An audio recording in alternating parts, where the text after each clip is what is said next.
할렐루야. 네, 우리 주일 2부 예배에 나오신 우리 모든 성도님들을 진심으로 축복합니다. 우리의 삶 가운데 말씀의 꼴과 또 은혜의 꼴로 늘 함께 해주시고 또 우리를 인도해 주시는 우리 하나님, 그 영광의 하나님을 이 시간 함께 찬송하며 나아가길 원합니다. 우리 선한 목자 되신 우리 주임장에 박수 치면서 함께 찬양하겠습니다.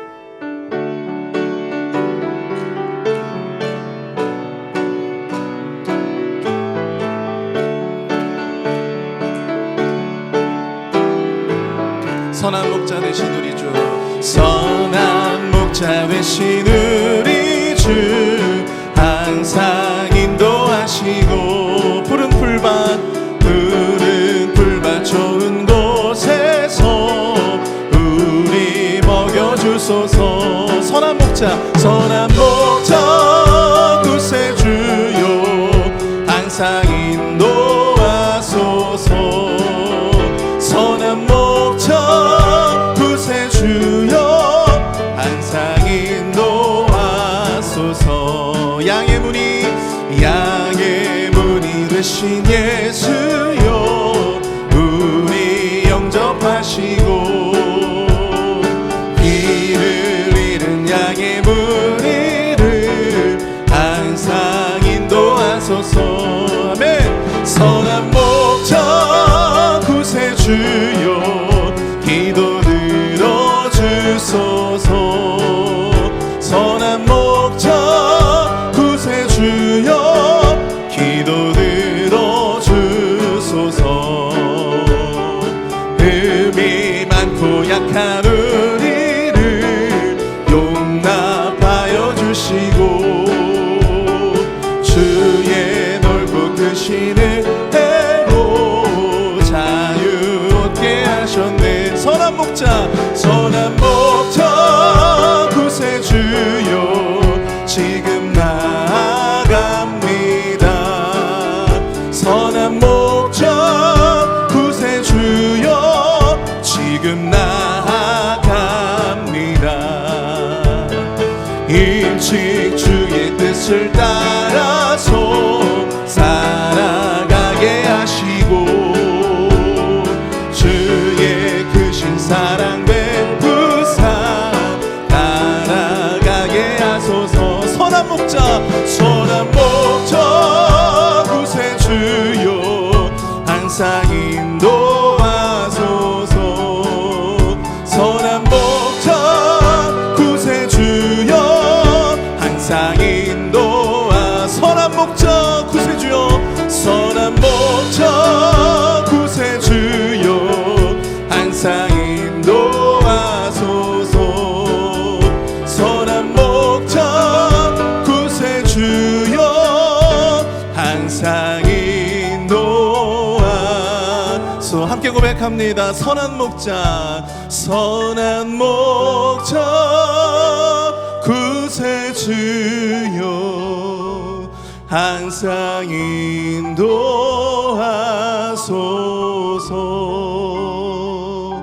선한 목자 구세주여, 항상 인도하소서. 아멘.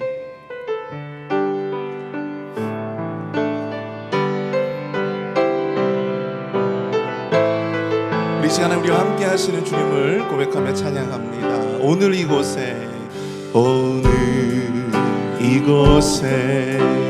계신 성령님, 우리에게 말씀하시고 우릴 가르치소서. 다시 우리 마음 열어주시고 주의 빛으로 밝혀 우릴 인도하소서. 다시 한번 고백합니다. 오늘 이곳에 계신 성령님, 우리에게 말씀하시고 우릴 가르치소서. 다시 우리 마음 열어주시고 주의 빛으로 밝혀 우릴 인도하소서. 주님보다 앞서지 않고 겸손하게 주님의 말씀 기다리니 주님 손에 우릴 드립니다. 사랑으로 인도하소서. 다시 한번 고백합니다. 오늘 이곳에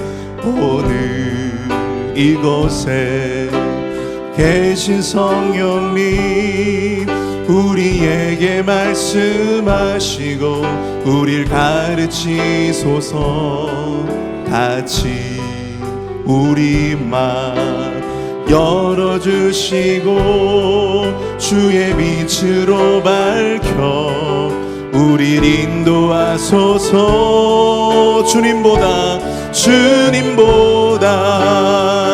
앞서지 않고 겸손하게 주님의 말씀 기다리니 주님 손에 우릴 드립니다. 사랑으로 인도하소서. 주님보다 앞서지 않고 서지 않고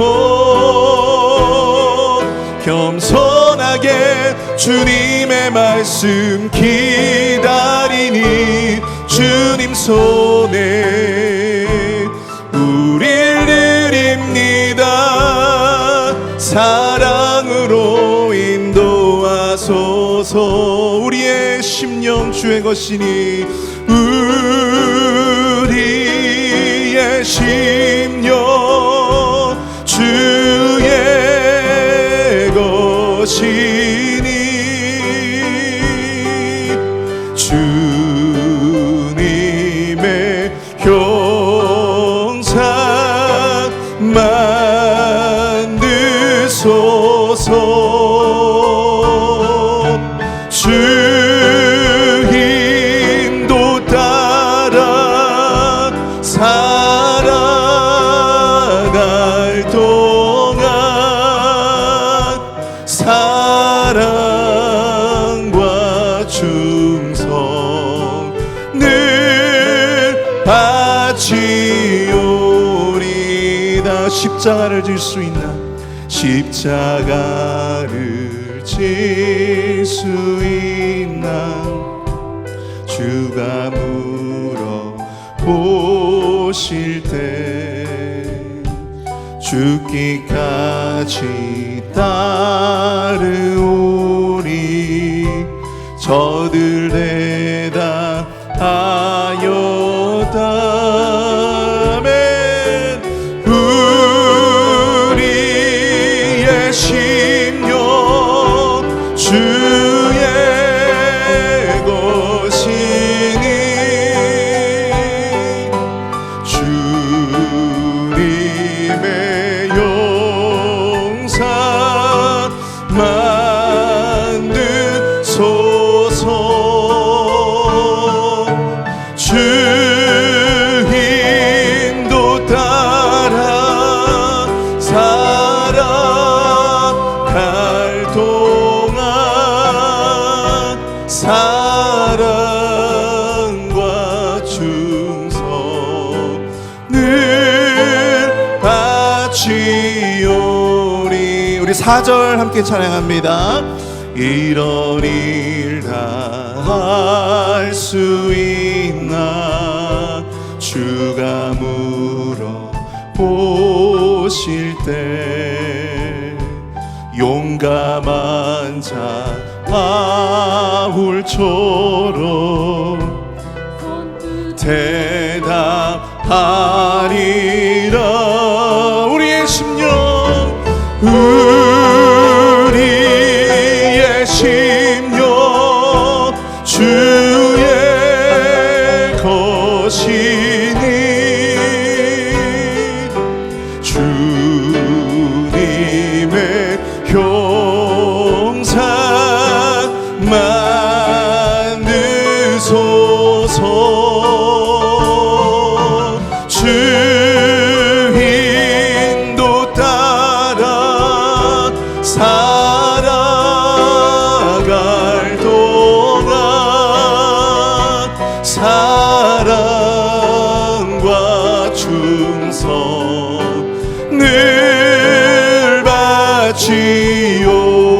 자, 함께 일어나서 함께 찬양합니다. 우리의 심령,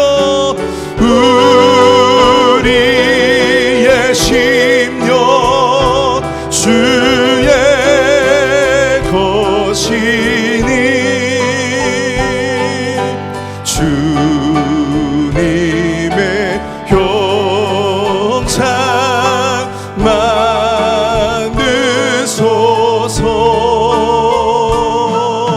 주 인도 따라 살아갈 동안 사랑과 충성 늘 바치오리라.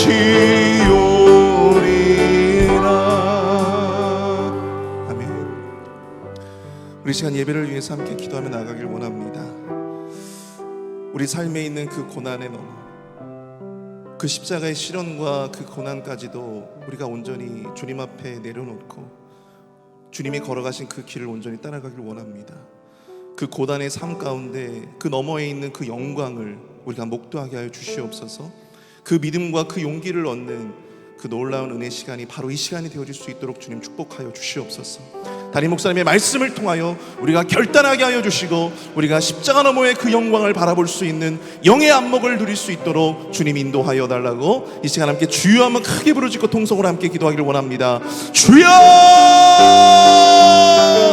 사랑의 은혜가 풍성하신 하나님 아버지, 은혜와 사랑을 감사합니다. 하나님 아버지, 주님 십자가의 고난 그 너머에 있는 그 영광의 순간을 우리가 기억하게 하여 주시옵소서. 하나님 아버지, 주님께서 그 십자가의 시련과 그 고난을 원하신다면 우리가 온전히 아버지 그것을 감내하기를 원합니다. 그 고난을 극복하기를 원합니다. 우리 삶에 있는 그 모든 고난과 시련 가운데 주여 하나님 아버지, 주님을 바라볼 수 있도록 인도하여 주시옵소서. 십자가의 영광을 바라볼 수 있도록 주님 인도하여 주시옵소서. 이 시간 담임 목사님의 귀한 말씀을 통하여 예배를 통하여 결단할 수 있도록 인도하여 주시고 성령 충만한 우리 모든 심령들이 다 되어질 수 있도록 주님 인도하여 주시옵소서. 오직 주님이 걸어가신 그 길, 주님이 걸어가신 그 삶을 따라 살 수 있도록 주님 역사하여 주시고 인도하여 주시옵기를 원하오니 우리의 믿음, 우리의 용기를 주님 허락하여 주시옵소서. 주여 의지합니다. 역사하여 주시옵소서. 인도하여 주시옵소서.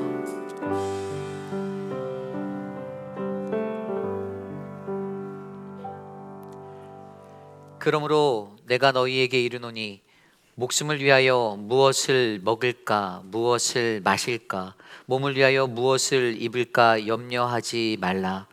너희는 먼저 그의 나라와 그의 의를 구하라. 그리하면 이 모든 것을 너희에게 더하시리라. 아멘.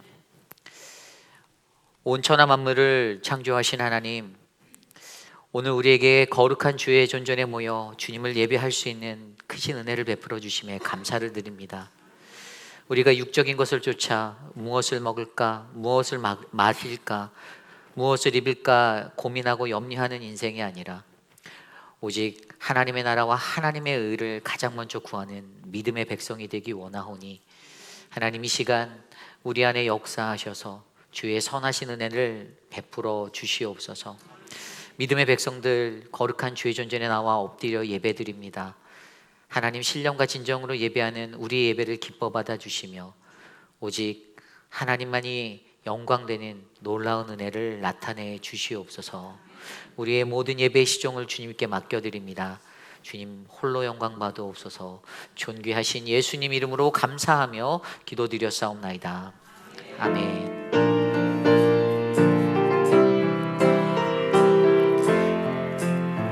왕이신 나의 하나님, 왕이신 나의 하나님, 내가 주를 높이고 영원히 주의 이름을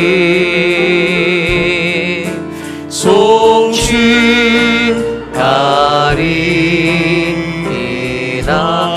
우리 손을 높이 들고 찬양할까요? 왕이신 나의 하나님, 내가 주를 높이고 내가 주를 높이고 영원히 주의 이름이 송축하리이다. 우리의 신앙을 믿음으로 함께 고백합니다. 나는 전능하신 아버지 하나님 천지의 창조주를 믿습니다. 나는 그의 유일하신 아들 우리 주 예수 그리스도를 믿습니다. 그는 성령으로 잉태되어 동정녀 마리아에게서 나시고 본디오 빌라도에게 고난을 받아 십자가에 못 박혀 죽으시고 장사된 지 사흘 만에 죽은 자 가운데서 다시 살아나셨으며 하늘에 오르시어 전능하신 아버지 하나님 우편에 앉아 계시다가 거기로부터 살아있는 자와 죽은 자를 심판하러 오십니다. 나는 성령을 믿으며 거룩한 공교회와 성도의 교제와 죄를 용서받는 것과 몸의 부활과 영생을 믿습니다. 아멘.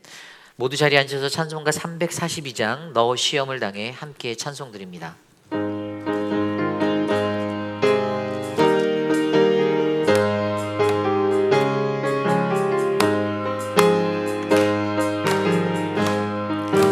너 시험을 당해 죄 짓지 말고 너 용기를 다해 꼭 물리치라. 너 시험을 이겨 새 힘을 얻고 주 예수를 믿어 늘 승리하라. 우리 구주의 힘과 그의 위로를 빌라. 주님 내 편에 서서 항상 도우시니 내 친구를 삼가 잘 선택하고 너 언행을 삼가 늘 조심하라. 너 열심을 다해 늘 충성하고 온 정성을 다해 주 봉사라. 우리 구주의 힘과 그의 위로를 빌라. 주님 내 편에 서서 항상 도우시리. 잘 이기는 자는 상 받으리니 너 낙심치 말고 늘 전진하라. 내 구세주 예수 힘 주시리니 주 예수를 믿어 늘 승리하라. 우리 구주의 힘과 그의 위로를 빌라. 주님 내 편에 서서 항상 우리 구주의 힘과 우리 구주의 힘과 그의 위로를 빌라. 주님 내 편에 서서 항상 도우시리. 우리 함께 주보에 나와 있는 혹은 스크린에 나와 있는 공동 기도문으로 함께 기도드립니다. 참으로 존귀하신 하나님 아버지, 회의별 한인 장로교회가 하나님의 뜻을 이루어 드리는 교회가 되어지길 기도드립니다. 하나님의 법을 고집하고 성경적 가르침에 따라 교회가 움직이도록 힘을 주옵소서. 저희 교회의 예배에 같이 하여 주옵소서. 하나님을 경험하는 예배가 되게 하시고 우리의 부족함을 아뢰게 하시며 교회뿐만 아니라 삶의 현장에서도 하나님의 자녀답게 예배자로 살아가게 하옵소서. 우리의 경험을 자랑하지 않게 하시고 다양함을 인정하게 하시고 다른 것을 틀렸다고 말하지 않게 하시며 자신의 경험을 하나님을 위해서 사용하게 하시되 경험이 교만이 되지 않게 하옵소서. 존귀하신 예수님 이름으로 기도드립니다. 아멘. 한 주 동안 세상에 살면서 우리가 지었던 우리의 모든 죄악된 모습들을 이 시간 거룩하신 주의 십자가 아래 내려놓고 참여하는 회개의 기도를 드리기 원합니다. 내 손이, 내 발이, 내 입술이, 내 눈이, 내 마음이, 내 머리가 날마다 범죄하였던 그 모든 죄악의 현장들을 하나님께 구하며 주님 나를 용서하여 주십시오. 거룩한 오늘 주의 날에 주의 말씀으로 나를 만져주시옵소서. 우리 함께 회개하며 나아갑니다. 하나님, 우리를 불쌍히 여겨 주십시오. 너무나도 연약한 나의 모습을 용서하여 주십시오.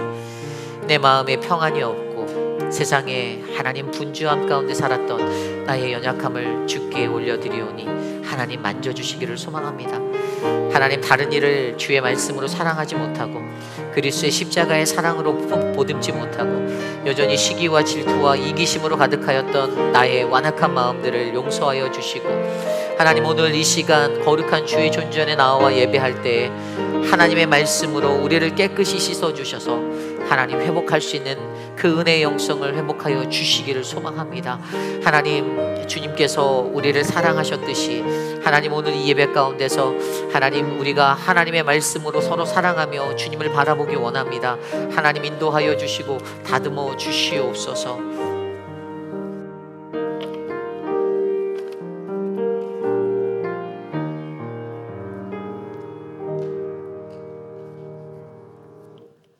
참 좋으신 하나님 아버지, 벌써 11월 결산의 때가 왔습니다. 주님, 지난 한 해를 되돌이켜보면 매 순간마다 하나님께서 함께하여 주셨고 성령님으로 옳은 길로 우리를 인도하여 주셨고 또 우리가 계획했던 일을 할 수 있도록 힘과 지혜를 주신 하나님께 모든 영광과 찬송과 찬양을 올려드립니다. 주님, 우리가 묵상을 통하여 하나님의 말씀을 지키고자 한 사람을 선하다고 하셨고 하나님의 말씀을 멀리 떠나 우상을 섬긴 사람을 악하다고 하셨습니다. 하나님, 혹시 우리 마음속에 우상이 있습니까? 우리가 입으로는 하나님을 섬긴다고 고백하지만 어리석게도 세상의 것들을 의지하고 사람들을 의지했습니다. 주님, 우리의 마음을 관찰하시고 아시오니 혹시 우리 마음속에 하나님 아버지보다 더 사랑하는 것이 있으면 불쌍히 여겨주시고 우리가 그거로부터, 그 죄로부터 이겨나갈 수 있도록 우리를 도와주시옵소서. 하나님, 누구에게나 고난이 있을지언데 고난 가운데 우리가 누구를 의지해야 합니까? 오직 우리 주 예수 그리스도만을 기억하게 하시고 오직 그를 의지함으로 우리의 고난을 이길 수 있도록 도와주시옵소서.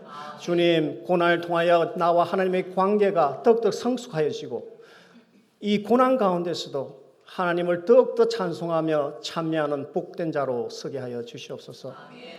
주님, 이 시간 우리 예배 가운데 오셔서 이 예배를 기뻐 받아주시고 우리의 딱딱한 마음을 열어서 주의 말씀을 받게 하시고 주의 말씀대로 살아갈 수 있도록 도와주시옵소서. 하나님, 오늘 이번 토요일 재향군인의 날에 주님, 우리 재향군인을 모시고 감사의 잔치를 열고자 합니다. 미국과 한국에서 봉사하셨던 그 많은 분들의 그 노고를 기억하게 하시고 많은 음식과 선물과 그리고 음악회로 이 행사를 준비하사오니 주님께서 이 행사를 함께하여 주시고 주님께서 특히 복을 내리고자 하는 사람이 있다면 이 행사를 통하여 우리를 축복의 통로로 사용하여 주시옵소서. 하나님 아버지, 이 시간 이 예배를 준비한 모든 분들을 주님께서 아십니다. 이름도 없는 곳에서 빛도 없는 곳에서 예배를 준비한 모든 분들을 아시오니 주님께서 한량없는 은혜로 복 내려 주시옵소서. 오늘 목사님을 통하여 주시는 말씀이 우리의 생활을 바꾸게 하시고 우리의 마음을 바꾸게 하셔서 진정으로 이것이 우리의 주님의 능력이 되도록 인도하여 주시옵소서. 감사와 찬미를 예수님의 이름으로 올려드립니다. 아멘.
우리 함께 찬양할까요? 사랑의 나눔 있는 곳에 함께 찬양합니다. 사랑의 나눔 있는 곳에 하나님께서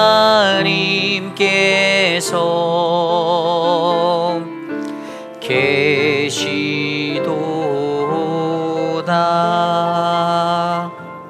아멘. 우리 영상이 하나 준비되는데 영상 먼저 하나 보시도록 하겠습니다.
네, 너무나도 은혜스러운 시간이었습니다. 저희가 세상으로 할로윈으로 아이들을 보내는 것이 아니라 할렐루야 나이트로 아이들을 불러서 이렇게 기쁨의 시간을 했는데 너무나도 유익했고 또 즐거웠던 시간이었습니다.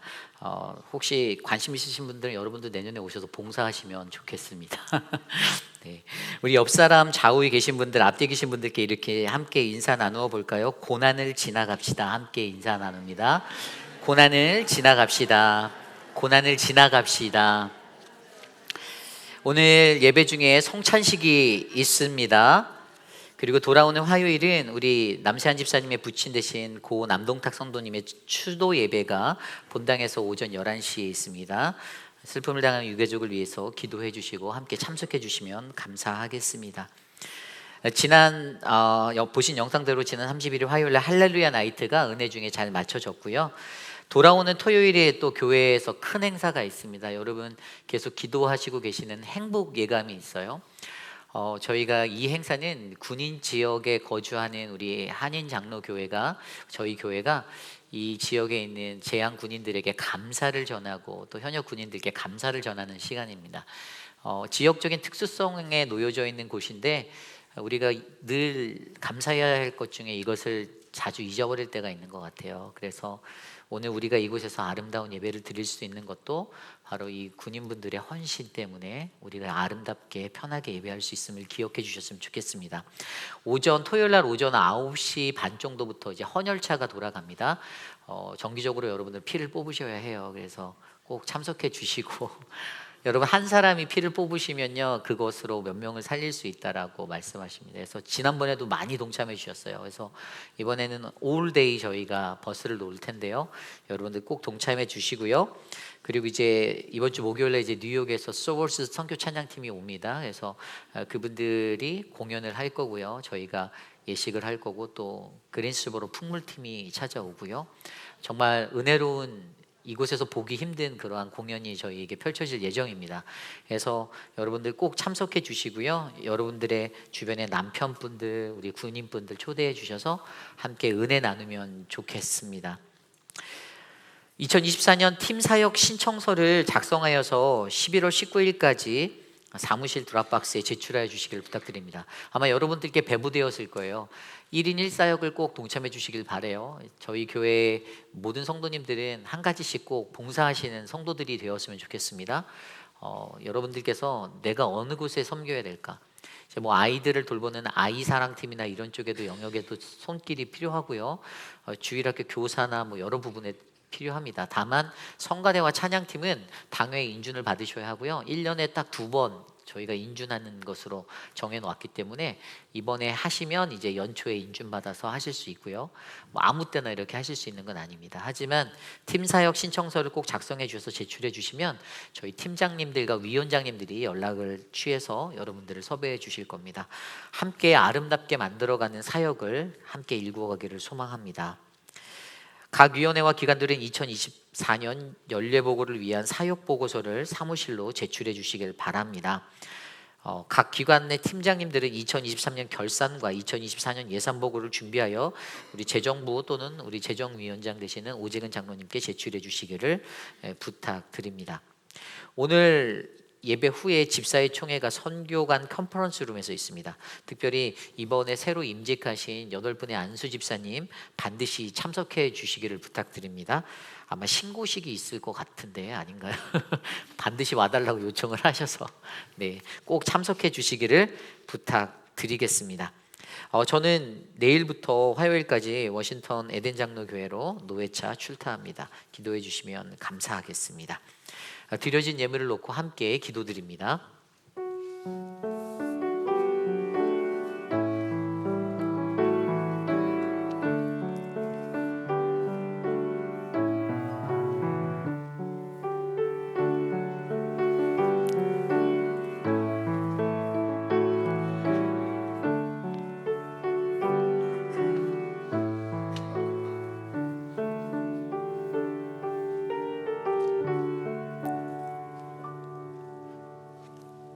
사랑과 은혜가 풍성하신 하나님 감사를 드립니다. 매일의 삶 가운데 하나님의 은혜가 풍족하여 늘 주님과 행복하게 동행하며 살 수 있는 그 은혜를 베풀어 주심에 감사를 드립니다. 내 삶에 부족함이 없이 채우시는 하나님, 하나님 날마다 공급해 주신 그 하나님을 경험하며 빈손으로 나아오지 아니하고 정성껏 준비한 예물을 주께 올려드립니다. 하나님, 이 예물이 쓰이는 곳곳마다 하늘의 곳간을 열어 이 땅을 풍족히 채우시는 하나님의 놀라운 은혜를 경험할 수 있도록 주님 돌보아 주시옵소서. 차가워지는 날씨 속에서 고생하는 수많은 자들이 있습니다. 하나님, 저들의 건강과 저들의 삶을 돌봐 주시고 사랑하는 교우들 중에 경제적 어려움으로 힘들어하는 분들이 있다면 하나님의 은혜의 곳간을 채워 주시옵소서. 하나님, 사랑하는 우리 최윤정 집사님 귀한 딸 하나님의 삶에 그 은혜를 베풀어 주심에 감사를 드립니다. 하나님, 이 땅에 거하며 받은 그 은혜가 너무나도 충만하여 강단의 꽃을 드립니다. 하나님, 생일을 감사하며 드리는 그 꽃이 하나님 저 가정에 더 큰 주님의 축복이 될 수 있도록 역사하여 주시옵소서. 오늘 우리와 함께 하실 주님을 찬양합니다. 존귀하신 예수님 이름으로 감사하며 기도드렸사옵나이다. 아멘. 모두 자리에서 일어나서 오늘 우리에게 주신 하나님의 말씀 함께 교독합니다. 오늘 우리에게 주신 하나님의 말씀 욥기 2장 1절에서 13절까지의 말씀, 구약성경 762페이지. 저와 여러분이 한 절씩 교독하시고 마지막 13절 한 목소리로 합독합니다. 오늘 우리에게 주신 하나님의 말씀 받들어 봉독할 때에 주님이 주시는 크신 은혜를 함께 경험하는 우리 모두가 되기를 소망합니다. 또 하루는 하나님의 아들들이 와서 여호와 앞에 서고 사탄도 그들 가운데 와서 여호와 앞에 서니 여호와께서 사탄에게 이르시되 내가 어디서 왔느냐? 사탄이 여호와께 대답하여 이르되 땅을 두루 돌아 여기저기 다녀왔나이다. 여호와께서 사탄에게 이르시되 내가 내 종 욥을 주의하여 보았느냐? 그와 같이 온전하고 정직하여 하나님을 경외하며 악에서 떠난 자가 세상에 없느니라. 내가 나를 충동하여 까닭없이 그를 치게 하였어도 그가 여전히 자기의 온전함을 굳게 지켰느니라. 사탄이 여호와께 대답하여 이르되 가죽으로 가죽을 바꾸오니 사람이 그의 모든 소유물로 자기의 생명을 바꾸올지라. 이제 주의 손을 펴서 그의 뼈와 살을 치소서. 그리하시면 틀림없이 주를 향하여 욕하지 않겠나이까? 여호와께서 사탄에게 이르시되 내가 그를 내 손에 맡기노라. 다만 그의 생명은 해하지 말지니라. 사탄이 이에 여호와 앞에서 물러가서 욥을 쳐서 그의 발바닥에서 정수리까지 종기가 나게 한지라. 욥이 제하 가운데서 앉아서 질그릇 조각을 가져다가 몸을 긁고 있더니 그의 아내가 그에게 이르되 당신이 그래도 자기의 온전함을 굳게 지키느냐? 하나님을 욕하고 죽으라. 그가 이르되 그대의 말이 한 어리석은 여자의 말 같도다. 우리가 하나님께 복을 받았은즉 화도 받지 아니하겠느냐 하고 이 모든 일에 욥이 입술로 범죄하지 않자니. 그때 욥의 친구 세 사람이 이 모든 재앙이 그에게 내렸다 함을 듣고 각각 자기 지역에서부터 이르렀으니 곧 대만 사람 엘리바스와 수아 사람 빌닷과 나아마 사람 소발이라. 그들이 욥을 위문하고 위로하려 하여 서로 약속하고 오더니 눈을 들어 멀리 보매 그가 욥인 줄 알기 어렵게 되었으므로 그들이 일제히 소리질러 울며 각각 자기의 겉옷을 찢고 하늘을 향하여 티끌을 날려 자기 머리에 뿌리고 밤낮 7일 동안 그와 함께 땅에 앉았으나 욥의 고통이 심함을 보므로 그에게 한마디도 말하는 자가 없었더라. 아멘. 거룩하신 하나님의 말씀입니다. 아멘. 고난, 하나님 그리고 나라는 말씀의 제목으로 함께 말씀 전합니다. 고난, 하나님 그리고 나. 여러분, 요즘 우리가 묵상하고 있는 이 욥기서의 핵심 주제는 무엇이다라고 여러분 생각하십니까? 도대체 욥기서가 나타내고 있는 가장 핵심적인 주제가 뭘까요? 네, 많은 분들이 이 욥기를 묵상할 때 이 세상에서 까닭없이 고난받는 하나님의 사람 욥을 바라보며 이 세상에서는 하나님을 믿는 이로 살아갈 때에 믿는 이들은 늘 고난을 받을 수밖에 없구나라는 이러한 생각을 하게 됩니다. 그래서 욥기를 묵상함으로써 우리가 고난을 마주하게 되고 또 욥기를 묵상함으로써 어떻게 이 고난 속에서 우리는 믿음의 삶을 지켜내는지를 그것들을 극복할지에 대해서 우리는 배울 수 있습니다. 그래서 이 욥기를 일컬어 신학자들은 고난의 신학이다라고 이야기합니다. 고난의 신학. 이 욥기가 담고 있는 고난의 주제가 너무나도 크기에 이 고난이 과연 하나님을 믿는 믿음의 백성들인 우리들에게 어떻게 전달되어져야 하고 우리가 그 고난 속에서 무엇을 바라보아야 하는지를 이 고난의 신학이라는 것이 우리에게 말씀하여 주시는 것입니다. 그렇습니다. 세상에서 우리가 살아갈 때 저와 여러분 그 모든 사람들은요 늘 고난을 받습니다. 그리고 고난받을 때 염려하게 되고 걱정하게 되고 불안하게 됩니다. 그럴 때 우리가 이 문제들을 어떻게 바라볼 것인가? 우리가 믿는 하나님의 신앙의 관점으로 우리가 성경적인 대답, 그 해답을 찾아 바로 이 고난을 마주하는 것이 바로 오늘 이곳에 계신 저와 여러분 우리들이 다 가야 할 고난의 길임을 믿으시길 바랍니다. 그렇습니다. 언제나 하나님을 믿는 백성들 모든 이들에게 찾아오는 그 고난이 있지만 그럼에도 불구하고 하나님은 그 속에서 여전히 우리를 위해서 일하고 계십니다. 그분의 섭리가 있기 때문에 저와 여러분 우리 모두는요 그 고난 속에서 이 고난을 통해 올바른 깨달음을 얻고 하나님을 발견하고 또 나의 모습을 발견하며 더 나은 삶의 자리, 그 신앙의 자리로 견인되어야 할 줄 믿습니다. 이것이 바로 욥기가 전하는 이 고난의 신학의 핵심입니다. 그러면 여러분 이 고난의 신학을 통하여서 욥기를 통하여서 우리는 고난을 통해 하나님을 바라볼 수 있는 저와 여러분 우리 모두가 되기를 소망합니다. 또 이 고난을 통해 나를 들여다보는 나의 믿음을 점검하는 그러한 시간이 되기를 간절히 소망합니다. 그래서 저는요 개인적으로 욥기를 묵상할 때요 이 고난이라는 확실한 주제가 보이지만 그럼에도 불구하고 이 고난이라는 것 너머에 있는 바로 저와 여러분 우리의 믿음을 조명해보는 견고한 신앙이 이어지기를 소망합니다. 그냥 고난의 자리에서 멈춰지는 것이 아니라 고난 속에서 섭리를 베푸시는 하나님을 발견하고 이 고난 가운데서 나는 무엇을 믿고 나는 무엇 때문에 믿는가라는 우리들의 연약한 믿음들을 다시 확신하는 그 믿음의 성장이 일어나시기를 간절히 소망합니다.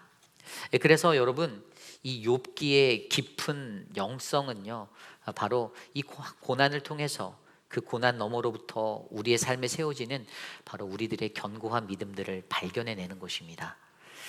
그러기에 여러분, 오늘 이 시간에 저와 여러분 우리가 함께 나누는 이 말씀 안에서 바로 그러한 주제를 담아 고난, 하나님, 그리고 나라는 이 말씀으로 하나님의 말씀을 나누고자 합니다.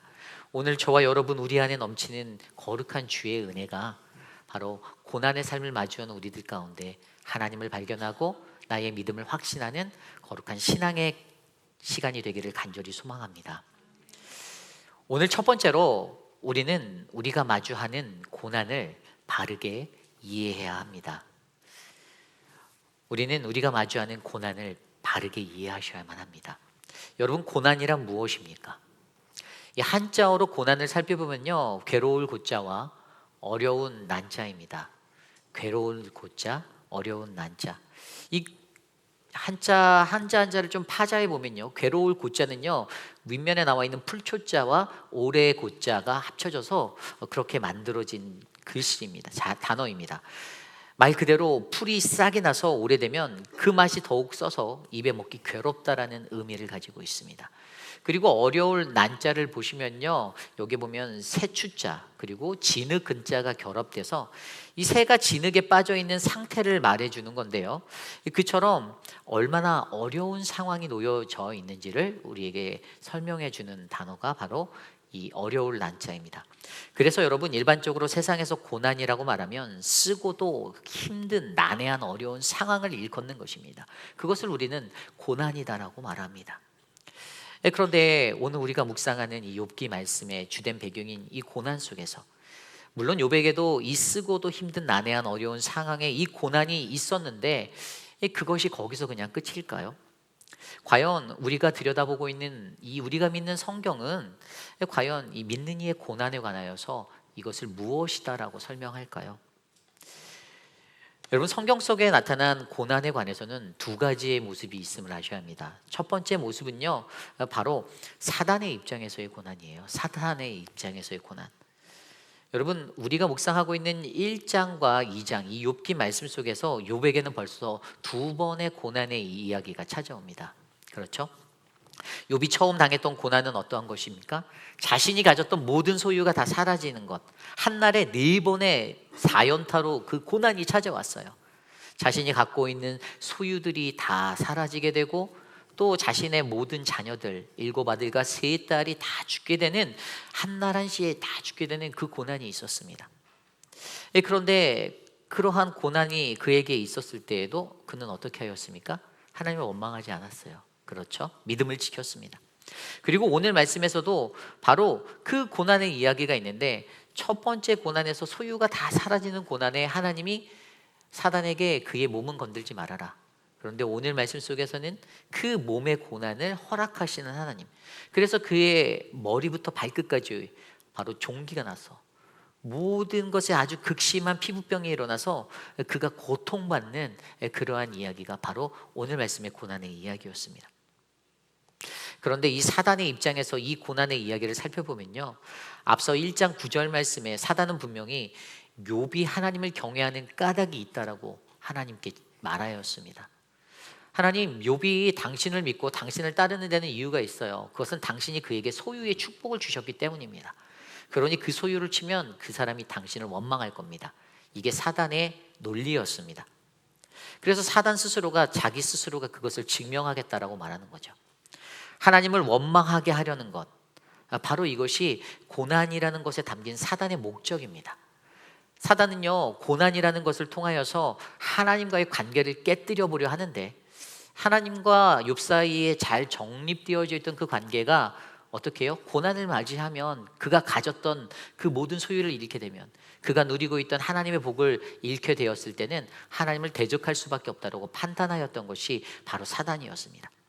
그래서 결국에 사단은 욥의 까닭없는 그 하나님 경배, 거기에는 분명히 다 이유가 있는 것이라는 것을 증명하기 위해서 바로 하나님을 충동하여 욥에게 고난을 베풀고 있다라는 것입니다. 욥은요, 분명히 자신에게 찾아온 고난을 통해서 자신의 모든 소유가 사라지고 자신이 사랑하는 자녀들이 한날 한시에 죽는 그 아픔을 겪게 되면서 너무나도 마음속에서 억울하고 분하고 슬프고 가슴 아픈 그 애통함의 것들을 느끼게 되었을 것입니다. 일반적으로 그러한 고난들을 맞이하면 우리 인간은 어떻습니까? 우리는 일반적으로 하나님께 왜라고 따지죠. 하나님, 왜 내게 이 고난을 주십니까? 하나님, 하필 다른 사람도 아니고 왜 나한테 이런 일들이 연속적으로 일어납니까? 라고 하나님께 항의하기도 합니다. 우리 인간들이 그러한 모습을 가지고 있는 그것이 바로 사단이 원하는 것입니다. 사단은 하나님과 우리의 관계 속에서 바로 까닭없이 하나님을 믿고 있다라는 그 인간의 모순된 논리를 증명하기 위해서 이 고난이라는 것을 이용한다라는 것입니다. 여러분, 저와 여러분들의 인간관계 속에서도 그래서 이러한 것들이 중요합니다. 사단이 충동질하여서 관계를 깨뜨리려 하는 것, 그것의 목적은 무엇입니까? 그것은 모든 인간관계가 다 서로 조건부적인 까닭이 있는 그러한 이유로 서로 믿고 의지한다는 것들을 증명해 보이겠다는 거예요. 그러나 여러분, 하나님을 믿는 믿음의 백성들은 어떻게 살아가야 합니까? 어떠한 조건이 없어도 서로 믿고 의지하고 사랑하셔야 하는 줄 믿습니다. 우리의 관계가 깨어지면 안 되는 거예요. 그래서 여러분, 가장 나쁜 사탄의 원리가 충동질하는 거예요. 다른 사람에 대해서 나쁘게 얘기하고 어긋난 정보로서 혼돈시켜 놓는 것, 그래서 그 관계를 깨뜨려 놓는 것, 이것이 바로 사단이 하고 있는 고난 속의 논리라는 것이죠. 그러므로 여러분, 저와 여러분 우리 안에서도 어떻게 해서든 우리 서로의 관계, 그리고 우리가 붙잡고 있는 하나님과의 관계가 깨어지지 않기 위해서 기도하셔야만 합니다. 사단은 그 관계를 어떻게든 깨뜨려내고 우리로 하여금 원망과 불평을 쏟아놓게 만들려는 것에 목적을 두고 있습니다. 그러므로 저와 여러분의 삶 가운데 그 원망이 일어나지 않도록 이 관계를 잘 붙드시는 저와 여러분이 되시기를 소망합니다. 두 번째로, 고난이 가지고 있는 입장의 차이는, 두 번째는 하나님의 입장에서의 고난이에요. 사단은 그러한 것들을 증명해내기 위해서 이 고난을 이용하는데, 그렇다면 하나님은 어떠한 목적으로 이 고난을 우리에게 허락하셨는가? 오늘 말씀 3절에 보면 이렇게 나와 있습니다. 여호와께서 사탄에게 이르시되 내가 내 종 욥을 주의하여 보았느냐? 그와 같이 온전하고 정직하여 하나님을 경외하며 악에서 떠난 자가 세상에 없느니라. 내가 나를 충동하여 까닭없이 그를 치게 하였어도 그가 여전히 자기의 온전함을 굳게 지켰느니라. 아멘. 여기서 눈에 확 들어오는 한 구절이 내가 나를 충동하여 까닭없이 그를 치게 하였어도라는 것입니다. 내가 나를 충동하여 까닭없이 그를 쳤다 할지라도. 여러분, 이 구절에서 보면요, 하나님의 입장에서 우리에게 찾아오는 고난은 바로 사단의 충동에 의하여서 시작되었다는 것을 기억하셔야만 합니다. 다시 말해, 믿는 이들에게 찾아오는 고난은요, 하나님이 의도적으로 가지신 그러한 시작점이 아니라 바로 그 고난의 자리는 사단이 우리를 시험하려고 충동적으로 일으켰던 그 고난의 문제임을 이해하셔야 하는 거예요. 내가 나를 충동하여 까닭없이 그를 치게 하였도다. ESV 영어 성경에 보면 Although you incited me against him to destroy him, 그대로 직역해서 보면 비록 당신이 그를 파멸시키고 나를 선동했지만이라고 해석할 수 있어요. 여기서 담고 있는 의미가 무슨 의미죠? 그 뒤에 구절에 그가 여전히 자기의 온전함을 굳게 지켰다, 여기에서 알 수가 있는 거죠. 아무리 내가 의도적으로 나를 충동하였다 할지라도, 그래서 그에게 고난을 베풀었다 할지라도, 허락했다 할지라도, 하나님이 확실하게 신뢰하고 있는 한 가지가 우리의 눈에 보이는데, 그것은 하나님이 전적으로 우리들을 신뢰하고 있다는 것입니다. 고난받을 저와 여러분을 믿고 있다는 거예요. 욥을 믿었다는 거예요. 아무리 사단이 나를 충동질하였어도 그 사람에 대한 그 신뢰를 내가 흔들리지 않겠다라는 확고한 하나님의 신념이 바로 이 구절에서 보이십니다. 물론 고난을 받을 때 아니 하나님 다 알면서 왜 그러한 선동을 허락하셨을까? 이러한 질문들을 우리가 던질 수 있죠. 그것의 정답은 간단합니다. 그것은 바로 이 고난의 시험을 능히 이겨낼 수 있는 저와 여러분을 자랑하기 위해서입니다.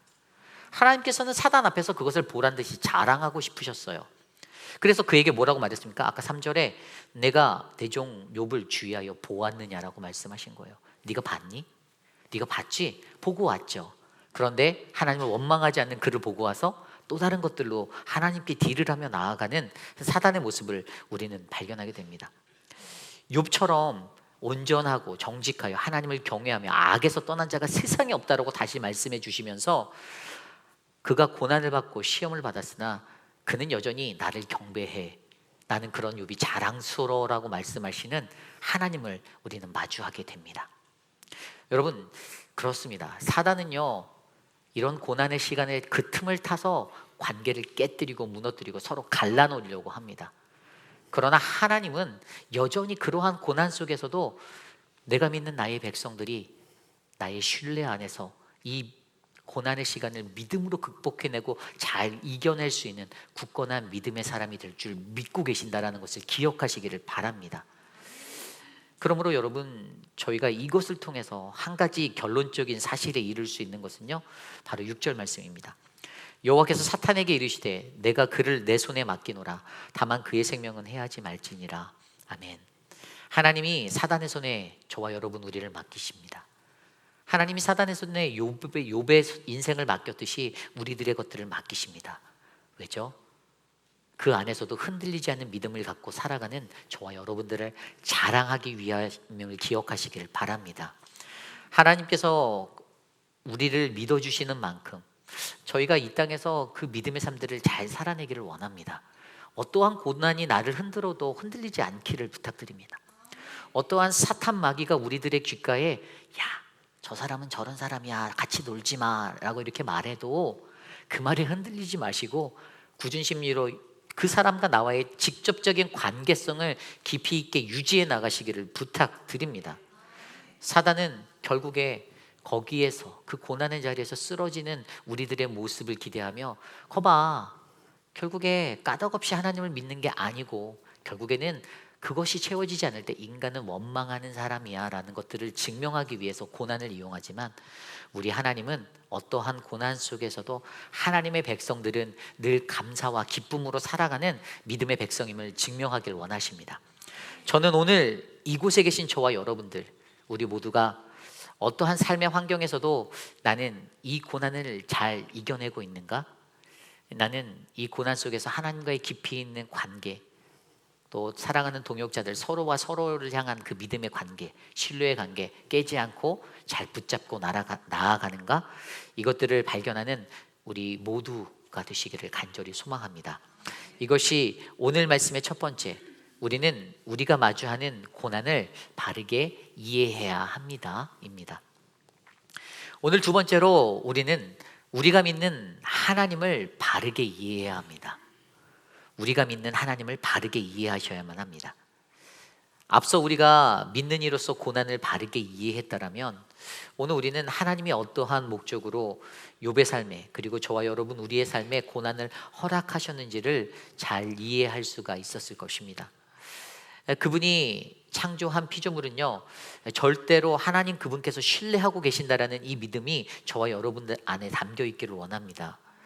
그렇다면 그때 여전히 찾아오는 그 고난 속에서도 이 믿음을 가진 우리들은 하나님이 어떠한 하나님인지를 반드시 이해하셔야만 되는데요. 여러분, 하나님은 여러분께 어떠한 하나님이십니까? 오늘 말씀은요, 하나님이 어떠한 하나님인지를 욥에게 설명하여 주고 계십니다. 많은 사람들이 고난을 받을 때 쉽게 할 수 있는 그러한 오류 중에 하나가 바로 오해가 바로 왜 하나님은 고난 속에서도 침묵하고 계신가입니다. 내가 고난을 받는데 너무 힘들어 죽겠는데 하나님이 반응하지 않으시는 거예요. 왜 나를 이렇게 내버려 두시는지 하나님께 원망하는 그러한 원망을 쏟아놓는 사람들도 있습니다. 그런데 그것에 대한 해답이 바로 오늘 말씀 1절과 2절에 담겨 있어요. 또 하루는 하나님의 아들들이 와서 여호와 앞에 서고 사탄도 그들 가운데 와서 여호와 앞에 서니 여호와께서 사탄에게 이르시되 내가 어디서 왔느냐? 사탄이 여호와께 대답하여 이르되 땅을 두루 돌아 여기저기 다녀왔나이다. 아멘. 우리는 하나님을 어떻게 이해하는가? 이 문제는요, 바로 고난의 문제를 이해할 때 정말로 중요한 것입니다. 그런데 오늘 좀 전에 읽었던 이 1절 말씀에 보면요, 하나님의 아들들이 와서 여호와 앞에 서고 사탄도 그들 가운데 와서 여호와 앞에 섰다라고 말합니다. Before the Lord. 그들이 여호와 앞에 선 것, 이것을 통해서 우리는 무엇을 알 수 있냐면 하나님은 선과 악을 다스리시는 통치자, 주권자 되신다라는 사실을 우리는 이해할 수가 있습니다. 하나님은 어떤 분인가? 그 하나님은요, 이 세상에 공존하고 있는 선과 악, 그 모든 것들을 다스리시는 주관자 되십니다. 여러분, 이것을 믿으셔야 합니다. 욥기가 1장부터 시작되면서 조금 놀랐던 것이 하나님과 사탄이 대화를 하잖아요. 서로 주거니 받거니 대화를 합니다. 욥을 시험해 볼까요?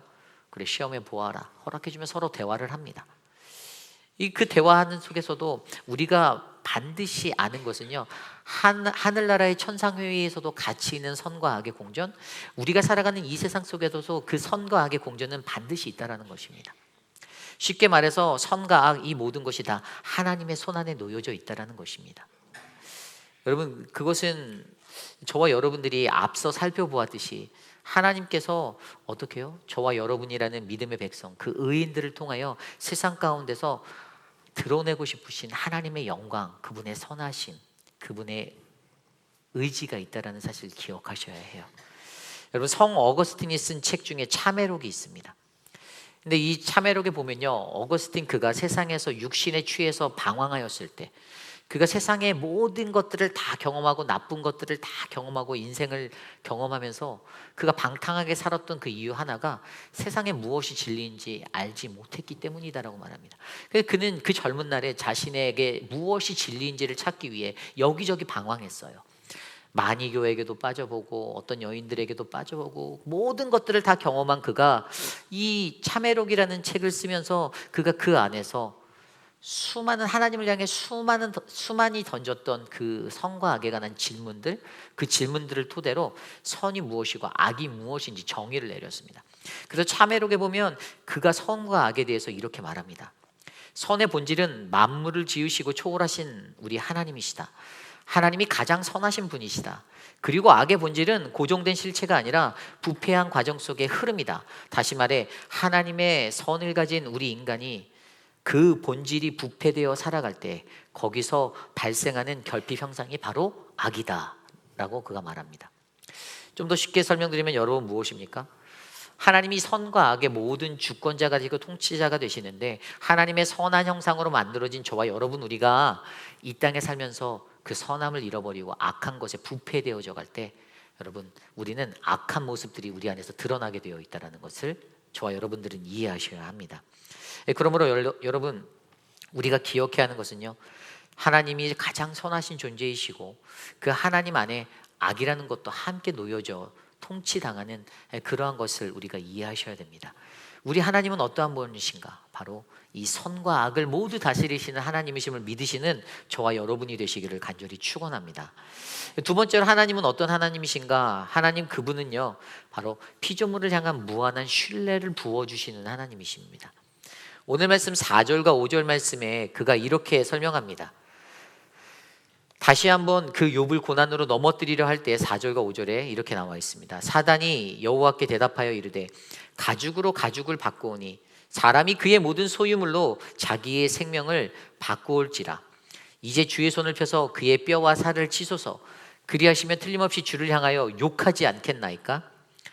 여러분, 4절에 나와 있는 가죽으로 바꾸오니라는 이 구절이요, 그 당시 유목민들이 가졌던 속담입니다. 똑같은 조건으로 거래를 해야 맞다라는 것을 제시하면서 불공평하다라는 거예요. 앞서 소유만 건드려라라고 허락했던 것이 불공평하니까 그의 몸을 건들게 해달라고 다시 도전하겠다라는 그 사단의 의도가 담겨져 있습니다. 그리고 하나님께서 당연히 그가 제안한 이것을 다시 허락해 주셨죠. 욥이 고난을 받게 만들어 주셨습니다. 첫째 재앙에서는 그의 몸은 건들지 말라고 하셨는데 이 두 번째 재앙에서는 그와 뼈와 살을 건들게 허락하심으로써 하나님이 다시 한번 그가 고난의 자리에 서게 하시는 것을 허락해 주셨습니다. 그러면서도 하나님은 그의 생명만큼은 건들지 말라라고 그렇게 말씀하여 주셨죠. 여러분, 이러한 시험이 그에게 일어나는데 하나님께서 왜 이러한 시험을 허락하여 주셨습니까? 왜 고난이 그에게 임하도록 두셨을까요? 그것은 앞서 설명드린 대로 하나님이 욥을 향하여서 무한한 신뢰를 보냈기 때문입니다. 그의 뼈와 살이 치어지는 고난이 있다 할지라도 그는 변하지 않을 거야. 나를 예비할 거야. 하나님께서는 그것을 너무나도 확신하고 계셨습니다. 결국에 여러분, 하나님이 계획하신 모든 것 안에 그가 고난을 받았지만 욥은 변하지 않는, 흔들리지 않는 모습으로 하나님을 원망하지도 불평하지도 않았습니다. 하나님께서는요, 오늘 이곳에 계신 저와 여러분들에게도 동일한 신뢰를 보내고 계십니다. 우리가 고난을 받을 때 쉽게 넘어져서 포기해버리거나 그냥 관두고 그 자리를 떠나버리거나, 하나님이 원하시는 것은 절대 그런 것이 아닙니다. 그 자리에서 내게 맡겨준 작은 사명 안에서 묵묵하게 최선을 다하는 것, 이것이 하나님이 원하시는 우리들의 모습임을 기억하시길 바랍니다. 하나님이 우리들을 신뢰한다라는 이 사실들을 조금 정확히 들여다보면 거기에 핵심은 분명히 관계라는 것에 접근할 수 있는 그 관계성이 담겨져 있습니다. 왜 그럴까요? 하나님이 누군가를 신뢰한다, 여기에는 바로 욥을 향하여서 너는 나를 어떠한 자로 이해하니 욥아, 이렇게 물어보시는 하나님의 의도가 담겨 있어요. 바로 내가 하나님을 바르게 이해할 때 이 관계라는 것이 살아날 수 있다는 거예요. 유지될 수 있다는 겁니다. 그러므로 여러분, 저와 여러분들이 하나님과 나와의 관계, 그것을 잘 유지하기 위해서는 가장 먼저 하나님을 바르게 이해하셔야만 합니다. 하나님이 어떠한 하나님이셨습니까? 그 하나님은요, 앞서 설명드린 대로 우리가 믿는 그 하나님은 선과 악을 다 다스리시는 하나님, 그리고 우리가 믿는 그 하나님은 어떠한 상황 속에서도 나를 무한하게 신뢰해 주시는 그 하나님이심을 믿으셔야만 합니다. 그때 우리는 우리가 마주하는 고난의 통로를 아름답게 잘 지나갈 수가 있는 것입니다. 여러분, 저와 여러분들에게 하나님은 누구입니까? 하나님은 그저 주일에만 한 번 만나는 그러한 분이십니까? 내가 필요할 때, 그냥 힘들 때 내가 간구하여서 내 문제가 해결되기를 바라시는 그런 요술램프, 알라딘의 요술램프와 같은 존재입니까? 아닙니다. 우리 하나님은 여전히 저와 여러분들을 사랑하시고 끝까지 믿어주시고 끝까지 신뢰하시는 그러한 하나님, 어떠한 상황 속에서도 나의 든든한 버팀목이 되어주시는 그러한 하나님이심을 믿으시기 바랍니다.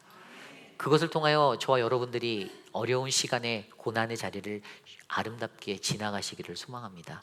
흔들리지 않고 넘어지지 않고 계속해서 들어오는 관계를 깨뜨리려는 그 위기의 상황들을 잘 모면하고 올바른 관계를 잘 정립할 수 있는 믿음의 삶이 우리 안에 일어나시기를 간절히 축원합니다. 오늘 마지막으로 우리는 고난 속 일상에서 나를 온전히 세워야만 합니다. 우리는 고난 속 일상에서 나를 온전히 세워야 합니다. 이것을 다른 말로 하면 일상 속 매일의 영적 전쟁에서 승리하라입니다. 영적 전쟁에서 승리하라. 여러분, 오늘 말씀 9절 말씀에 이렇게 나와 있습니다. 그의 아내가 그에게 이르되 당신이 그래도 자기의 온전함을 굳게 지키겠느냐? 하나님을 욕하고 죽으라. 아멘. 여러분, 이 말을 여러분이 듣는다라면 어떤 생각이 들었을까요? 제가 혼자 생각해봤더니 저는 만약에 저희 아내가 제게 이런 말을 한다, 내가 믿음을 지켜서 살아보려고 발버둥을 쳤는데 이런 말을 한다 하면 제게 염장 지르는 우리 아내를 왜 빼앗아가지 않으셨냐고, 딴 건 다 가져갔는데 이 소유는 가져가지 않으셨냐고 원망할 것 같습니다. 왜 잔소리를 하니까 이제 원망이 되는 거겠죠. 아니, 욥의 마음속에 이런 원망이 들었을 것 같아요. 나는 믿음으로 이것을 지켰는데, 아니 그런 하나님을 왜 붙잡고 있냐 하면서 하나님이나 욕하고 죽어버리라고 말하는 그 상황 속에서 하나님, 내 건 다 가져가셨는데 왜 내 아내만 남겨놓으셨습니까? 이렇게 기도하지 않았을까 싶어요. 그런데 이 욥의 아내 입장에서 생각해 보면 여러분, 욥의 아내도 제정신은 아니었을 거예요. 생각해 보십시오. 부잣집이었어요. 엄청 잘 살았어요. 그런데 하루아침에 쫄딱 망했습니다. 자녀들도 10명이나 되는데 다 죽었어요. 가진 게 아무것도 안 남게 된 거예요. 자기 남편을 봤는데 저 잿더미 위에 앉아갖고 온몸에 난 종기 때문에, 그 피부병 때문에 기와장으로 막 벅벅 긁고 앉아 있는데, 야, 저 어떻게 눈 뜨고 못 봐주겠는 거예요. 이 자존심도 상하고 마음도 힘들고 아마 이 아내의 마음 가운데서 막 이런 분과 억울함과 슬픔과 모든 애통함이 막 물밀듯이 올라왔을 것입니다.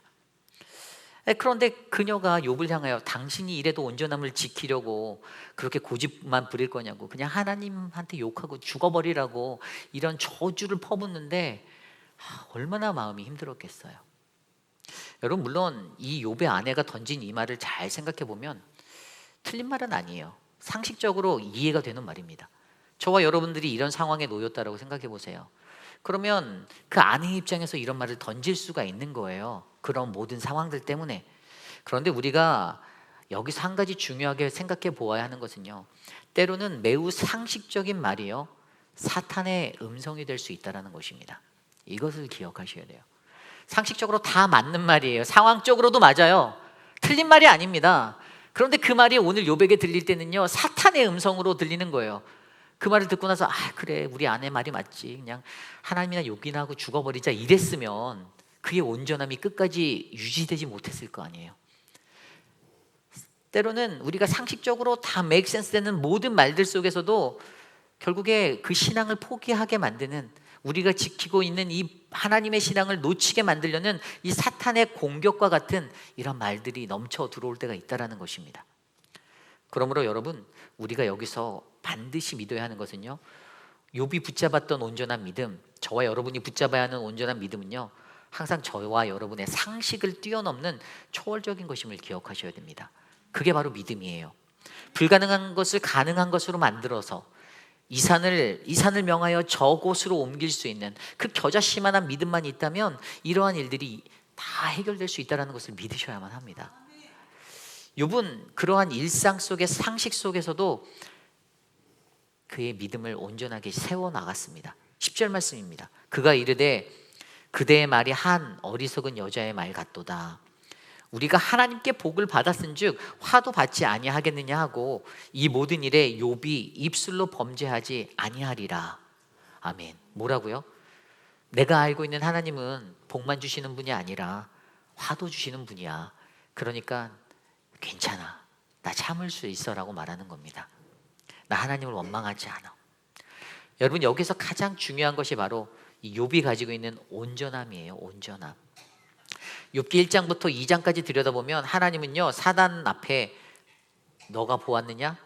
이 땅에서 온전한 자 욥을 보았느냐라고 몇 번씩 반복해서 말합니다. 욥이란 자가 하나님 앞에 온전한 자라고 인정받고 있다는 것이에요.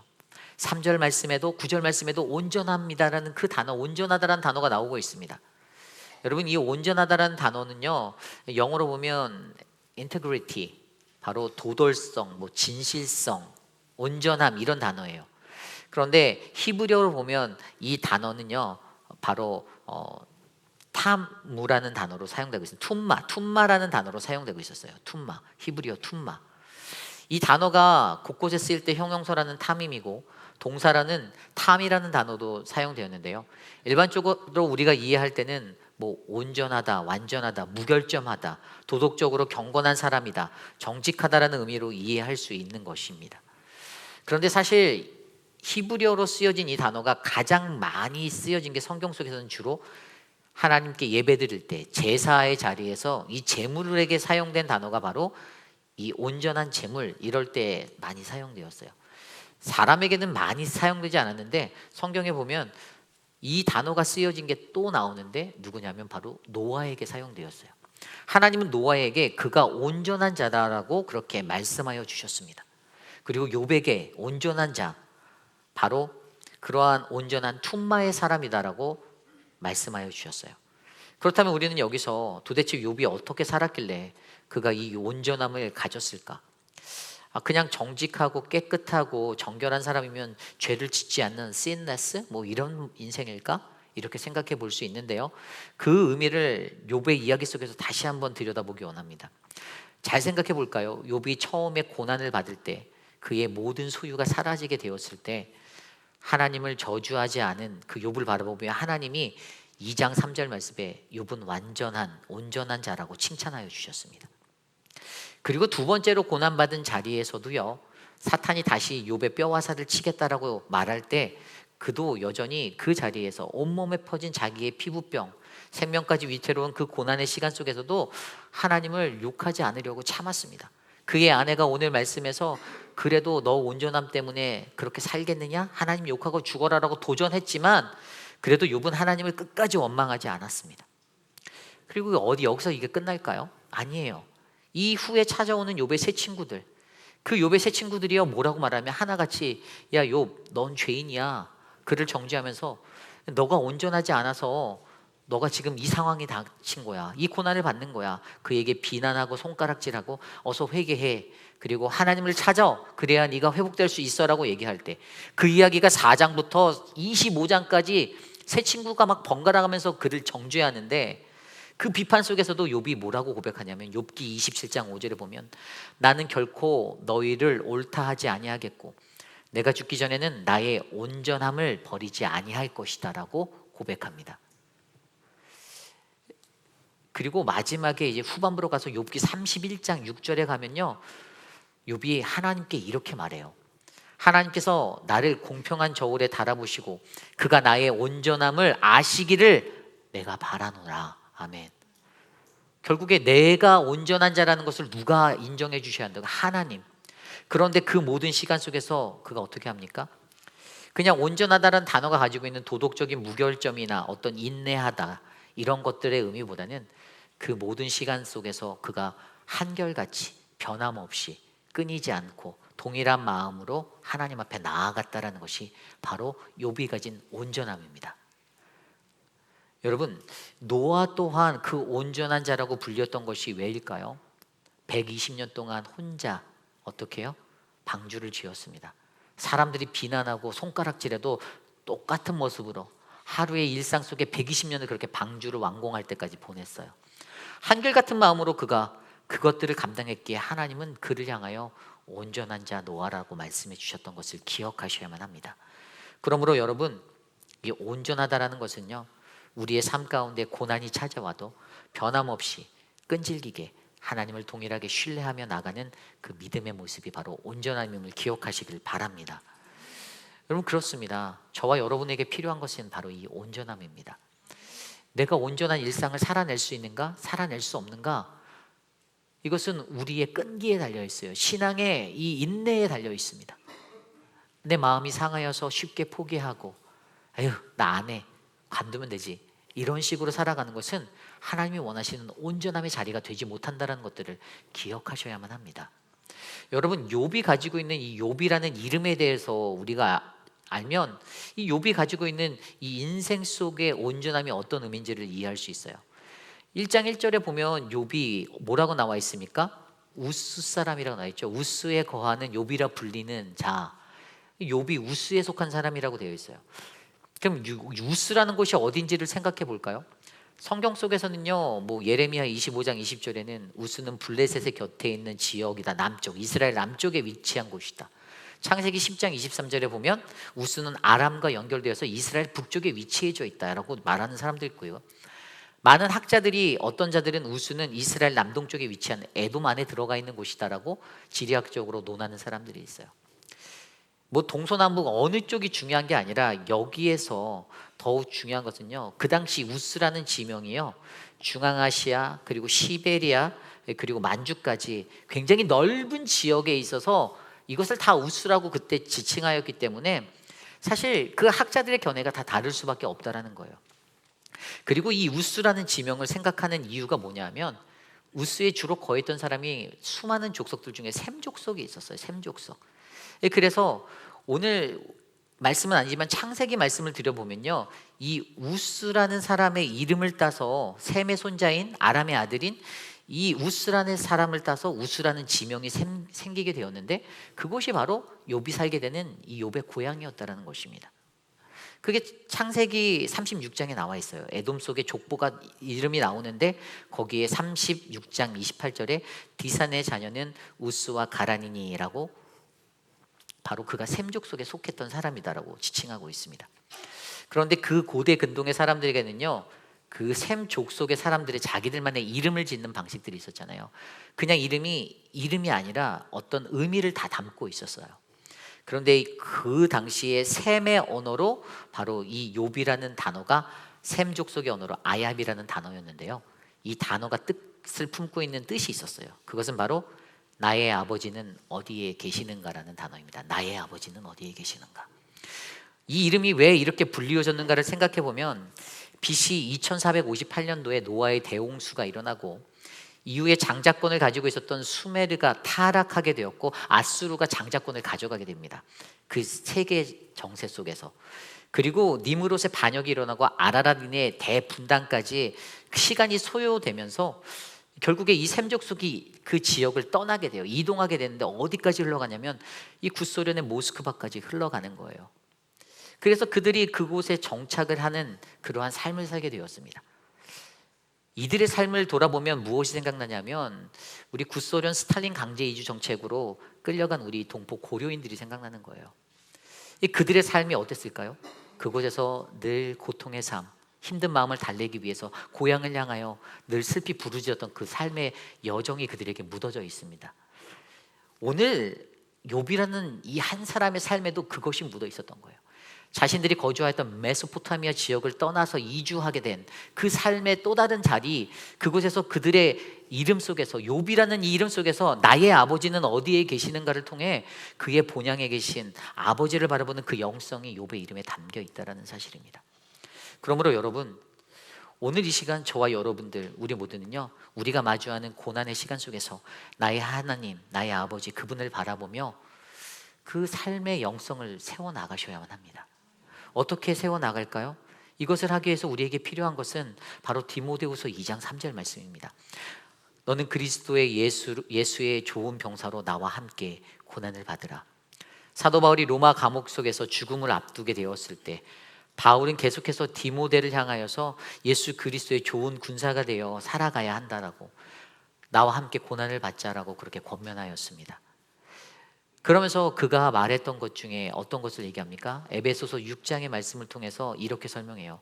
너희는 서서 진리의 허리띠를 뜨고 의의 호심경을 붙이고 평안의 복음의 신을 신고 믿음의 방패와 구원의 투구, 그리고 성령의 검 곧 하나님의 말씀을 가지고 하나님의 전신갑주를 취하라. 이 땅의 혈과 육이 아닌 악한 영들과 상대하여 싸우는 하나님의 군사가 되라라고 말씀하여 주십니다.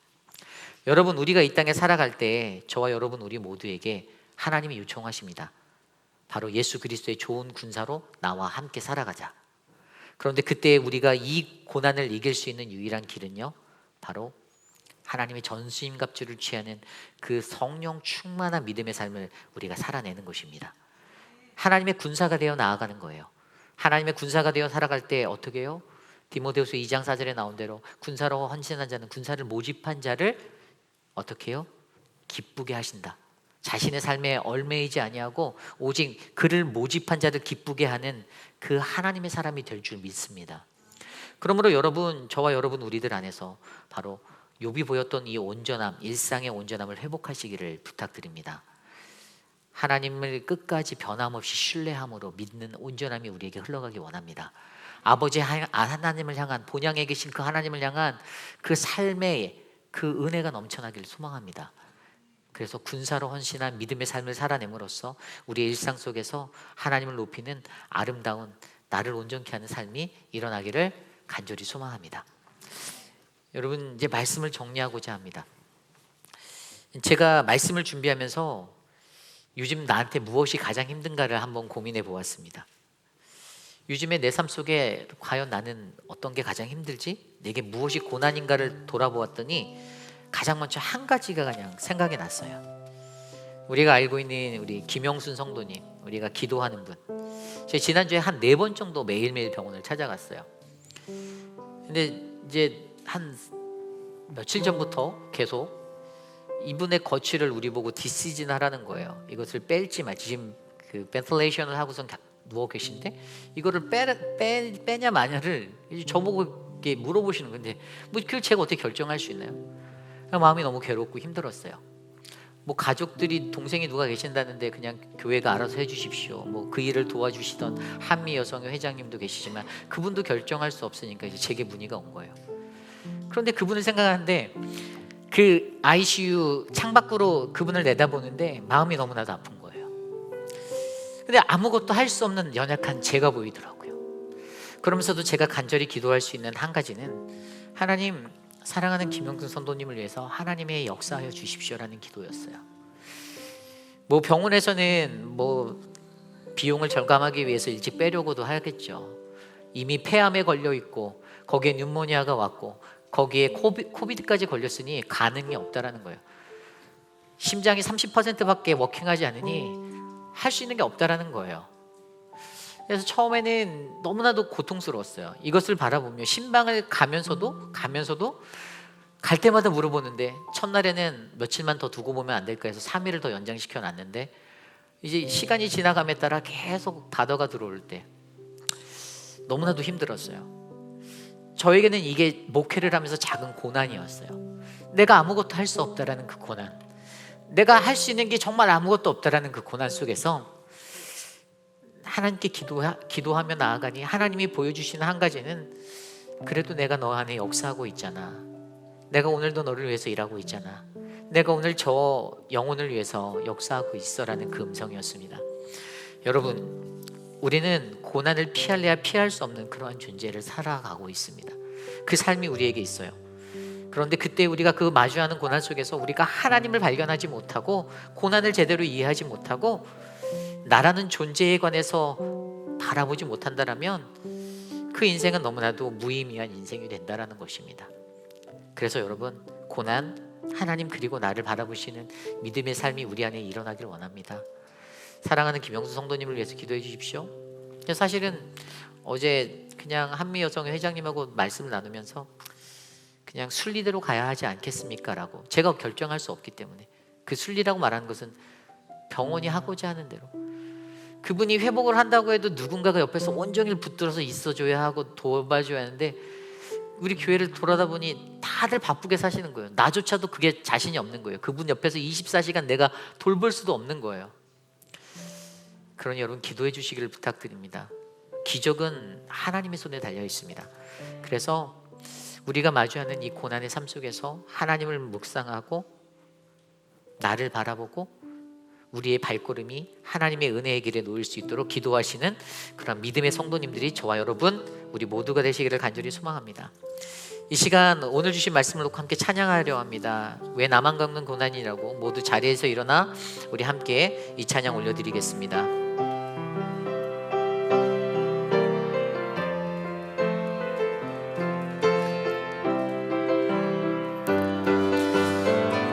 왜 나만 겪는 고난이냐고. 왜 나만 겪는 고난이냐고. 불평하지 마세요. 고난의 뒤편에 있는 주님이 주실 축복 미리 보면서 감사하세요. 너무 견디기 힘든 지금 이 순간에도 주님이 일하고 계시잖아요. 남들은 지쳐 앉아 있을지라도 당신만은 일어서세요. 힘을 내세요. 힘을 내세요. 힘을 내세요. 힘을 내세요. 주님이 손잡고 계시잖아요. 주님이 나와 함께하면 믿는다며 어떤 역경도 이길 수 있잖아. 왜 이런 슬픔 찾아왔는지, 왜 이런 슬픔 찾아왔는지 원망하지 마세요. 당신은 잃은 것보다 주님께 받은 은혜 더욱 많음에 감사하세요. 너무 견디기 힘든 지금 이 순간에도, 너무 견디기 힘든 지금 이 순간에도 주님이 일하고 계시잖아요. 남들이 할지라도 당신만이 일어서세. 힘을 내세요. 힘을 내세요. 내세요. 주님이 손잡고 계시잖아요. 주님이 나와 함께함을 믿는다며 어떤 고난도 이길 수 있잖아. 힘을 내세요. 힘을 내세요. 힘을 내세요. 내세요. 주님이 손잡고 계시잖아요. 당신이 나와 함께함을 믿는다며 어떤 고난도 견딜 수 있잖아요. 우리 시간 함께 성찬을 진행하려 합니다. 우리 성찬위원들 앞으로 나와주시면 감사하겠습니다. 우리 함께 찬양합니다. 주를 기념하며 함께 찬양하겠습니다.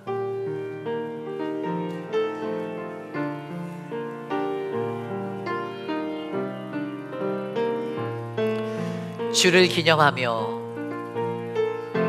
주를 기념하며 떡과 잔을 나누는 시간 주를 향한 우리의 고백 주를 사랑합니다.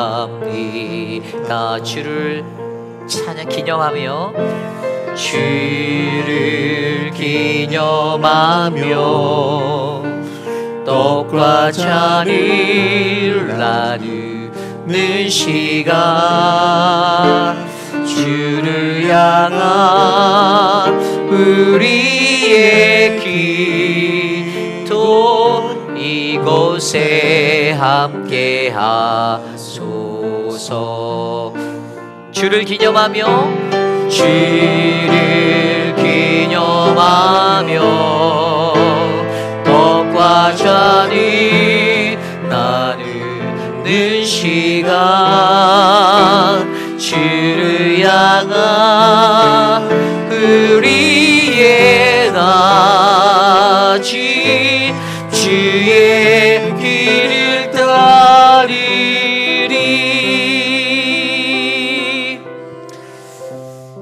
예수님께서는 본인이 잡히시기 전날 밤에 마지막 만찬을 드시는 자리에서 빵과 포도주를 제자들에게 나누어 주셨습니다. 그리고 이 떡과 잔을 나눌 때마다 십자가에 달려 돌아가실 나를 기념하라라고 부탁하셨습니다. 이 떡은 영생을 우리에게 주시기 위해 십자가에 달리신 주님의 몸을 상징합니다. 그리고 이 잔은 우리의 모든 죄를 씻기 위해서 십자가에서 흘리신 주님의 피를 상징합니다.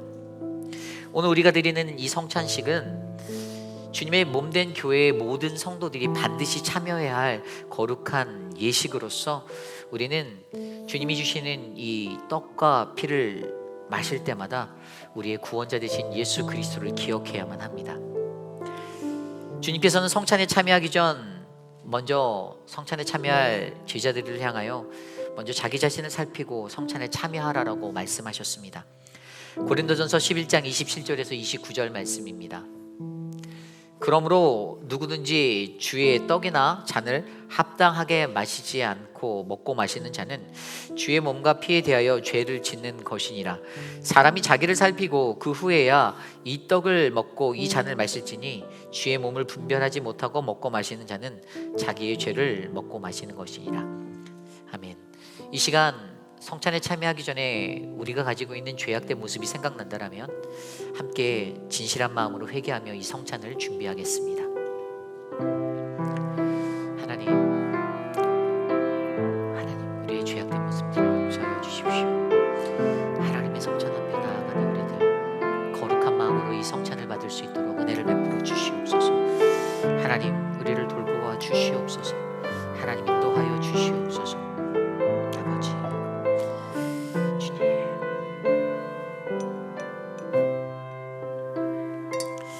고린도전서 11장 23절 24절 말씀에 곧 주 예수께서 잡히시던 밤에 떡을 가지사 축사하시고 떼어 이르시되 이것은 너희를 위한 나의 몸이니 이것을 행하여 나를 기념하라라고 말씀하셨습니다.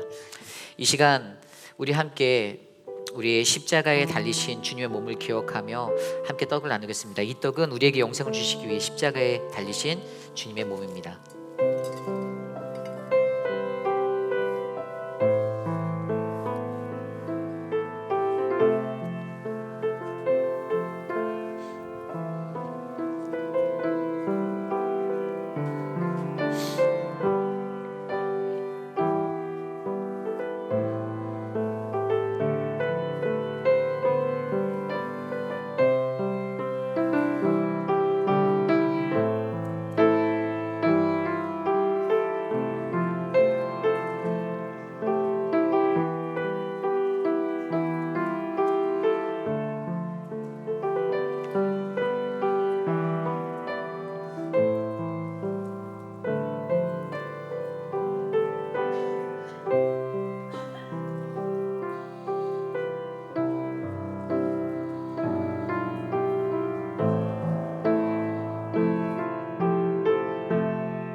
우리 함께 이 시간 우리에게 영생을 주시기 위해 십자가에 달리신 주님의 몸을 기억하며 함께 떡을 나누겠습니다.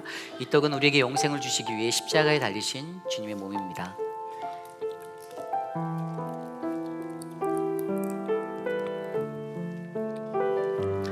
고린도전서 11장 25절 말씀에 말씀하시기를 식후에 또한 그와 같이 잔을 가지시고 이르시되 이 잔은 내 피로 세운 새 언약이니 이것을 행하여 마실 때마다 나를 기념하라 하셨으니 아멘. 여러분, 이 피는 우리를 씻기시기 위해서, 우리의 죄를 씻기시기 위해서 십자가에 달려 돌아가신 피 흘리신 주님의 거룩한 피입니다.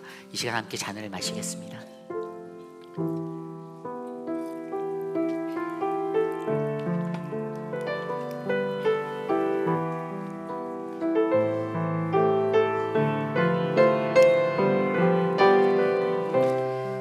함께 기도드립니다. 하나님, 독생자 예수 그리스도를 이 땅에 보내주심에 감사를 드립니다. 죄 많은 우리를 사하기 위하여, 우리를 위하여 대신 제물 되신 예수 그리스도의 사랑과 공로로 이제 우리는 하나님과 화평을 이루었음에 감사를 드립니다. 하나님, 우리가 이 어지러운 세상을 살 때 세상의 빛과 소금으로 충성된 주님의 제자로 주님 오시는 그날까지 성실하게 진실하게 살아갈 수 있도록 하나님 도와주시옵소서. 사랑하는 김영순 성도님의 삶을 주님께 맡깁니다. 하나님께서 일하여 주시고 하나님께서 함께하여 주셔서 하나님 호흡하는 것, 하나님 그 모든 것들이 다시 회복될 수 있도록 도와주시기를 소망합니다. 사람이 하나님 할 수 있는 것들이 너무나도 없음에 하나님 마음이 아픕니다.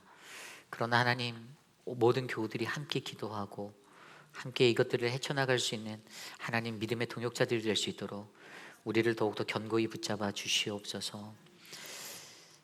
사랑하는 우리 마이크 밀러 장로님, 하나님 스탠스를 넣는 그 시술이 잘 되게 하여 주심에 감사합니다. 장로님을 통하여 하나님이 계획하신 모든 일들을 이룰 때까지 하나님 건강하게 장로님을 붙잡아 주시옵소서. 사랑하는 우리 모튼 장로님, 하나님 다리의 연골의 연약함으로 인하여서 거동이 불편한데 하나님 그 삶을 붙잡아 주시고 만져주시기를 소망합니다. 하나님이 안아주시고 하나님이 인도하여 주시옵소서. 사랑하는 우리 안순옥 집사님, 하나님을 예배하는 믿음의 사람으로 하나님 지켜주심에 감사합니다. 거동이 불편함에도 하나님을 향하여 예배하는 그 믿음을 잃지 않게 하셔서 더 감사합니다. 하나님 사는 날 동안에 주님을 위하여 영광을 드리며 살 수 있도록 하나님 복을 내려 주시옵소서. 지금은 우리 구주 예수 그리스도의 무한하신 은혜와 그 크신 하나님의 사랑하심과 성령 하나님의 감화감동 교통하심의 역사가 고난 많은 이 세상 속에서도 내게 주시는 이 고난을 통하여 참된 고난의 의미를 발견하며 하나님이 나를 자랑하기 위하여 이 위기를 주셨다. 이 고난을 내가 지나가리라. 나를 위해서 끊임없이 일하시고 역사하시는 그 하나님을 내가 알고 나를 자랑하고자 하는 그 하나님, 나를 전적으로 신뢰하는 그 하나님을 내가 믿고 주님 내가 살겠습니다. 하나님 나를 지켜주시옵소서라고 고백하는 사랑하는 우리 회입비라는 장로교회 성도님들, 오늘 이곳에 나와 주께 예배드리는 믿음의 권속들 머리 위에 지금으로부터 영원토록 함께 하시기를 간절히 축원하옵나이다. 아멘.